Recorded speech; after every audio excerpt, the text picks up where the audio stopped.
Swayam Prabha. Digital India. Educated India.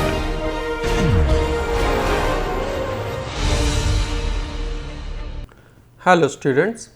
In our last class we discussed the first few experiments that classical mechanics could not explain and how quantum mechanics or some new ideas were necessary to explain those experiments. In our discussion we talked about the black body radiation, how Max Planck could resolve the problem in black body radiation or resolve the problem of ultraviolet catastrophe by assuming that the black body oscillators cannot have continuous energy, rather their energies are quantized, and how energy of these oscillators were proportional to the frequency of the radiation that were emitting. And in the second experiment of photoelectric effect, we discussed how Einstein could resolve the anomalies that were observed in photoelectric effect experiments vis-a-vis the existing knowledge in classical mechanics. Einstein had to suggest that the light, which we all know as a wave, also has a particle like nature, and the energy of light is what he called as photon are the packets of energy, which is, and the energy of this packet was proportional to the frequency of the light, whereas the intensity of the light represented how many such packets or how many such photons are there in the source radiation. We will continue our discussion in yet another experimental results, where we would see that the existing knowledge in classical mechanics failed to explain the experimental observation and how new ideas were necessary to resolve the issue. The example that we are going to discuss today is the hydrogen atom emission spectra. If you look at the hydrogen atoms emission spectra as is shown here, you would see that the spectra shows several lines followed by some bands, and then there are some empty spaces, and then it gets repeated. For example, some more lines appear and then a band and some empty space and some more, and it continues. The emission spectra ranged between UV, visible and infrared range. We know from our previous classes that the emission spectra of hydrogen atom could be explained, or at least numerically explained by different spectroscopies, Lyman, Balmer, Paschen, Brackett and so on. So, therefore, we have this series of lines are called Lyman series, this is Balmer series, Paschen, Brackett and so on and so forth. And we also know that all these observations could be explained together by Rydberg by a single equation. However, these explanations lacked a fundamental understanding of the problem. They could reproduce the experimental observation as a merely numerical exercise, but we did not learn anything new about the system. So, this particular problem was taken up by Niels Bohr, and Bohr proposed his Bohr's atomic model.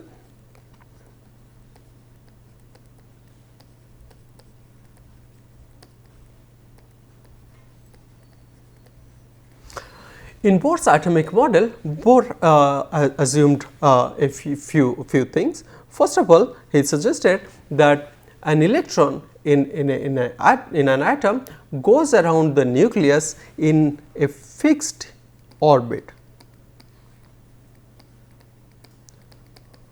of radius r. And the second assumption that he made is that the angular momentum of this orbiting electron, which is given by m v r, m is the mass of the electron, v is the speed at which it is orbiting, and r is the radius of this fixed orbit r. m v r, the angular momentum of this orbiting electron, is integer multiple of h by 2 pi, where h is again the Planck's constant 6.626 into 10 to the power minus 34 joule second. With these two assumptions, Niels Bohr did a few more exercises and then came to the conclusion that the radius r was proportional to n square, where again this n can be 1, 2, 3 and so on. So, these are the integral multiples. The radius of these fixed orbits r is proportional to n square, and the total energy of this of different radius or the different orbits is 1 over n square. So, these are the outcomes that came out by making these two assumptions. It is very important to discuss about this assumption, because you see that in black body radiation Max Planck suggested that the energy of the black body oscillators are quantized.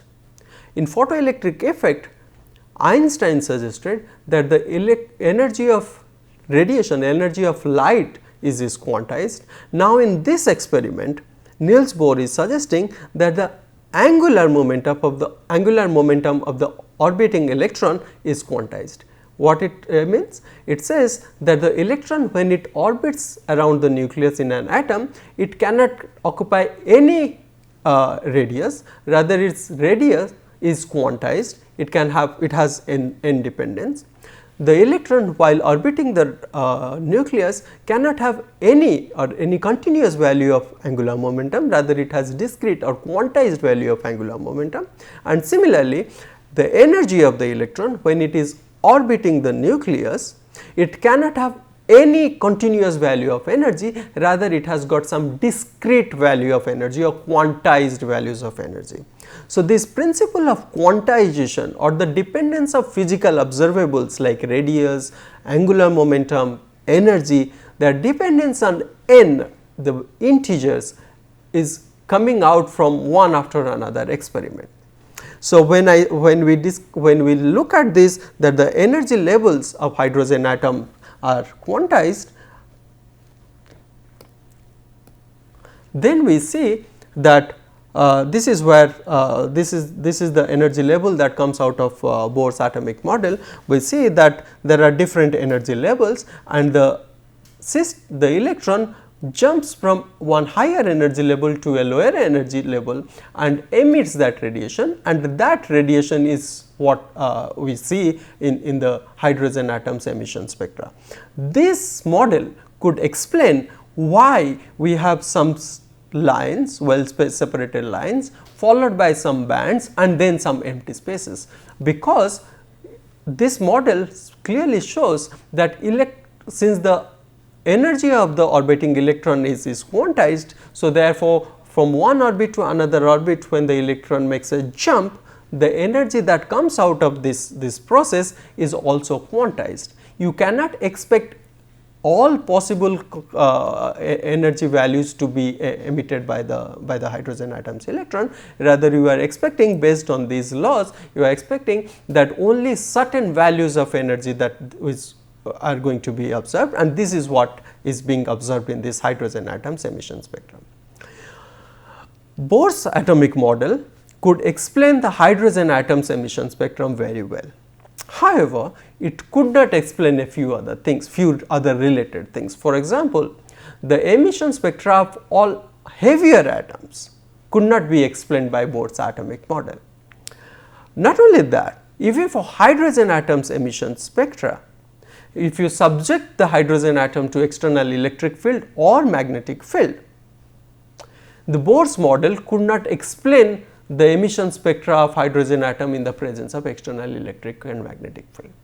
Because you would see in our next discussion that the two assumptions that here Bohr has made in his Bohr's atomic model have some flaws, and we will discover that what are these flaws, and then we will be able to tell why Bohr's atomic model could not explain the emission spectra of heavier elements as well as hydrogen atom's emission spectra in the presence of electric and magnetic field.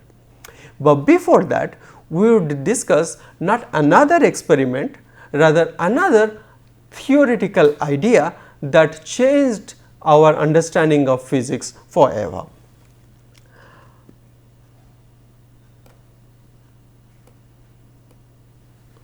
This was proposed by a young physicist, de Broglie. while explaining photoelectric effect experiments, Einstein suggested that light, which we all know as a wave, has got particle like nature. Now, de Broglie's hypothesis suggests that any particle that we see, that we observe, has got a wave like nature. So, Einstein suggested that light, which is a wave, has particle like nature. Now, de Broglie is suggesting the other way around, that all particles have wave like properties. So, if the particles that we know, that we can see in our macroscopic world, have wave like properties, then what are their wavelengths? So, de Broglie had an answer to that. De Broglie suggested that a particle with mass m and moving in a speed of v, or that means which has got a momentum of p, is associated with a wavelength lambda, which is given by lambda is h divided by p, where p is the momentum of this particle, and we can also write h by m v, where mass is m is the mass of the particle and v is its speed of velocity. Now, again one more thing that you must be noticing is that h, the Planck's constant, again appears in de Broglie's hypothesis. So, this was rather perplexing for many reasons, because we always knew that it was very hard for us to imagine that the everyday objects that we see, for example, a pen or a book which has a fixed mass or moving at a particular speed v, would be actually not a particle, but which is of course a particle, but also has got a wave like nature. But this is not hard to imagine or hard to understand, because when you look at this particular equation, you see that the wavelength of this particle is inversely proportional to the mass of the particle. The everyday macroscopic object that we deal with or that we encounter have got very high mass. So, since they have got very high mass, the de Broglie wavelength lambda corresponding to these objects are very small. So, therefore, even if they have wave like property, for all practical purposes, those wave like properties are not observable, or we are not able to observe them. However, when you go to microscopic world, when you talk about subatomic particles like electrons, where mass is very small, in that case the de Broglie's wavelength becomes considerably large. So, therefore, in such microscopic particles, you cannot ignore the wave like nature of the particle. So, Einstein suggested that light, which is a wave, which was well known as wave, has particle like nature, and now de Broglie is suggesting that, for example, electron, which was known to be a particle, has got wave like nature. Now, this brings forth to what is called as wave particle duality, that a particle can behave like a wave and a wave can behave like a particle. This wave particle duality leads to further interesting ideas, but one more interesting thing that comes out of de Broglie's hypothesis is that it provides a support to Bohr's atomic model, or the assumption that Niels Bohr made in his atomic model. This we will discuss next. For example, if you remember, Niels Bohr assumed that the angular momentum of the orbiting electron is quantized. MVR he suggested was equal to NH divided by 2 pi. Now, let us look. Suppose this is an electron which is going around the nucleus in a fixed orbit of radius r. Since this electron has a particular mass m, it has got an associated de Broglie wavelength. If this wavelength of this de Broglie wavelength of this electron is something that can fit the perimeter of the Bohr's orbit that it is orbiting, then you can see that no matter how many times it orbits this goes around this orbit, there will be a constructive interference. That means there will be always an in phase, and the system would be stable. But suppose if the perimeter of the orbit does not match with the wavelength of the electron, the de Broglie wavelength of the electron, in that case you would see actually an out of phase. So, once there is an out of phase in the system, you would see there will be a destructive interference and the system will collapse. So, what it suggests is that for an electron to be stable in a fixed orbit, it should have a de Broglie wavelength such that an integer number of lambdas, the de Broglie wavelength, will fit the perimeter of this the circle, that is 2 pi r. So, now we also know, so lambda is our h by mv,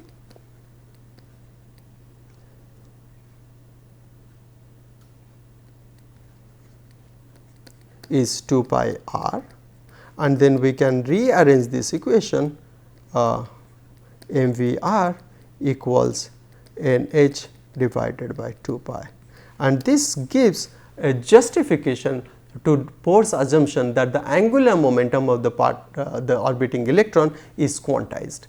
So, de Broglie's hypothesis that the electron has a particular which has a particular mass and moving with a particular speed has got a de Broglie wavelength, and this de Broglie wavelength has to be such that n lambda equals 2 pi r, and then only the electron will be stable in that orbiting nucleus, otherwise it will develop an out of phase and this is the electron would never exist. So, if the electron is orbiting around around the nucleus in a fixed orbit, then it must satisfy that the angular momentum of this orbiting electron is quantized.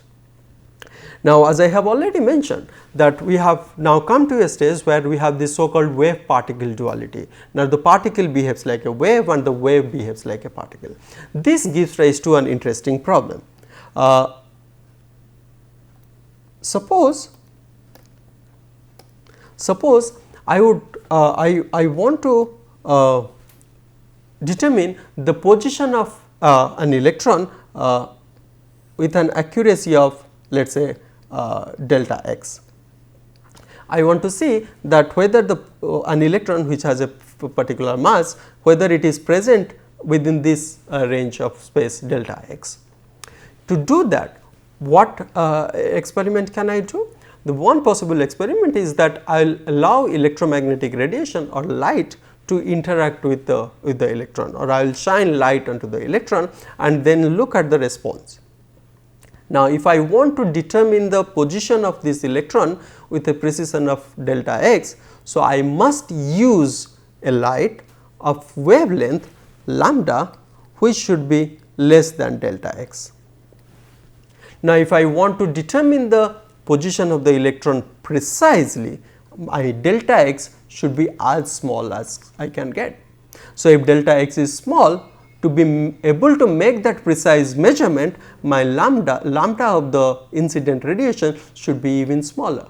But I know if the radiation has got wavelength of lambda, it has got very and the lambda is very small. For small lambda, I have got extremely high momentum, because remember the wave has a particle nature.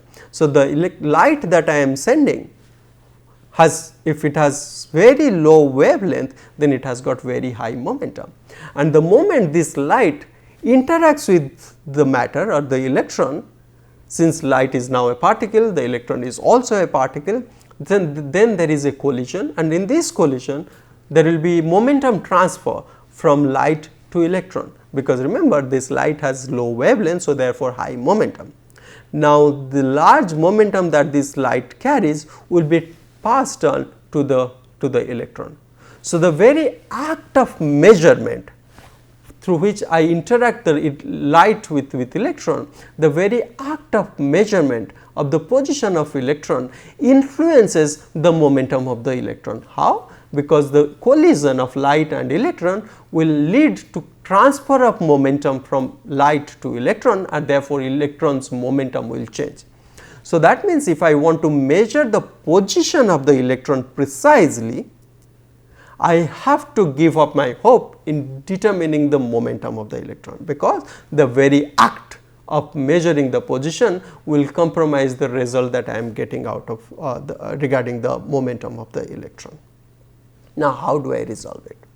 Of course, if I do not want to disturb the momentum of the electron very much, one easy way is to give what? If they send the light which has low momentum. So, if I have small momentum, then the collision will lead to minimal transfer of momentum from light to electron. So, therefore, the electron's momentum will not change. Now, if I have to prepare a light, or if you have to choose a light which has low momentum, small momentum, then I know that if p is small, then lambda is large. So, that means I have to choose a light source which has very large wavelength.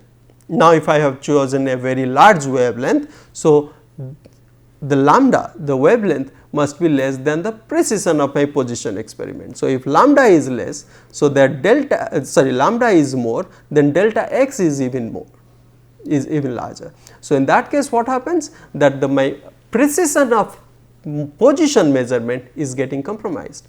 So, that means if I want to measure the momentum of the electron precisely, I will have to give up my hopes in making the position measurement exact. So, I can choose whether I want to measure the position of the moment precisely, position of the electron precisely, or whether I want to measure the momentum of the electron precisely. I cannot do both. So, there is this inherent uncertainty in measurement. So, Heisenberg proposed this relation that delta x into delta px, this is the uncertainty in the measurement of position, this is the uncertainty in the measurement of momentum, has to be greater than or equal to h bar by 2, where h bar is simply h divided by 2 pi. So, this is the idea about Heisenberg's uncertainty principle, that I can either measure the position or I can measure the momentum precisely, and not both. Now, we are well equipped to look at Niels Bohr's atomic model and what is one flaw that exists in that atomic model. If you remember, Bohr's atomic model said that the electrons go around in fixed orbit of radius r. So, that means Bohr assumed that he knows the precise value of r, therefore, the position of the electron.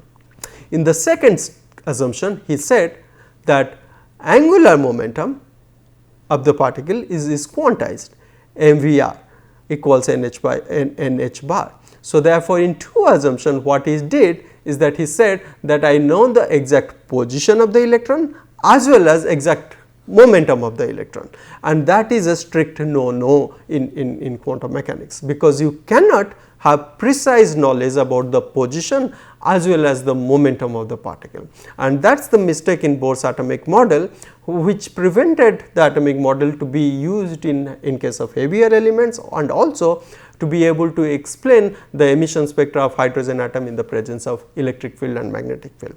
But when we consider the Heisenberg's uncertainty principle into our picture and have a real look at the problem, then in future class we would show that we can explain both the experimental results of the emission spectra of heavier elements as well as the experimental spectra of hydrogen atom in electric and in magnetic field. These are some of the key experimental and theoretical ideas that forced us to think that perhaps our understanding of the physical world is not complete, and we lack some key features from our discussion. And all these experimental and theoretical developments suggested that there exists a hidden world, the world of quantum mechanics, that is necessary for us to explore.